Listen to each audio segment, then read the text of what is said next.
When I'm writing, my goal is to find that truth for whatever I'm going through and try to tap into that. Staying true to yourself as you grow and as you mature, to find that truth in that and not being afraid of it. Wherever you grow up, it's your root, right?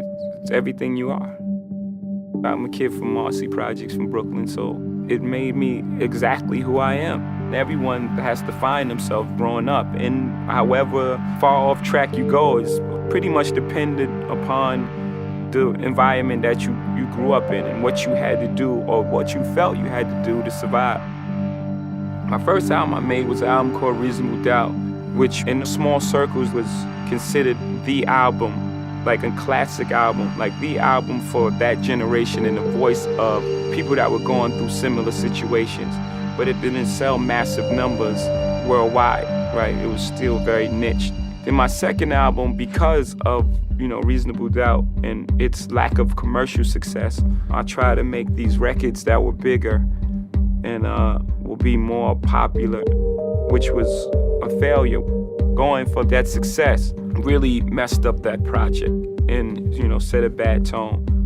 It was a huge learning lesson for me that if I was gonna be successful, I had to be successful with myself. I couldn't be successful doing what other people were doing. I had to do what I believed in and what felt real to me and felt true to me. Because the worst thing to be is as successful as someone else. That's a very difficult thing to upkeep, and it's very tiring. I feel sorry for someone who has to walk out the house every day as someone else to make this art and to make something that people connect to. And whatever you've made is not you. You're not happy about it, but it's successful. Just to maintain that level of success, it has to be very draining, a very sad existence, because at some point you have to go home. And when you go home, all the lights are off and everything's off, and you have to look in the mirror and you have to look at yourself and say, man, I like who I am, or I'm not very happy with who I am. This music didn't only influence kids from urban areas, it influenced people all around the world. People listened to this music all around the world and took to this music. And racism is taught in the home.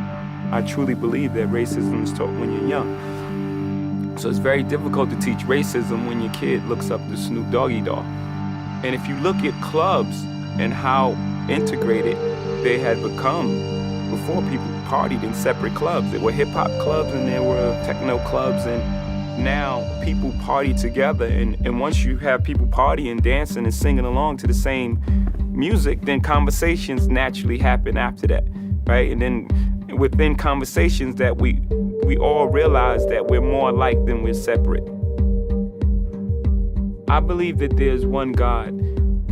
I don't knock anyone's religion because, however you find God, that's a fantastic thing. But I think religion has done more to separate people than bring them together. I think the people that are reading the Quran and people that are reading the Bible are really reading about the same person. When I think we're all praying to one God. I don't know how else to explain this sunset and how if I get a cut, a scab forms, and how my body is like this computer that reacts to movement, how my eyebrows is made to keep sweat from going in my eyes, and how everything works so perfectly. I think the most important lesson for me would be just be true to yourself. It sounds like a very simple thing to do, but it's not.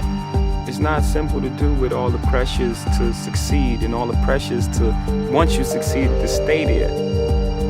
Belief in oneself and knowing who you are, that's the foundation of everything great.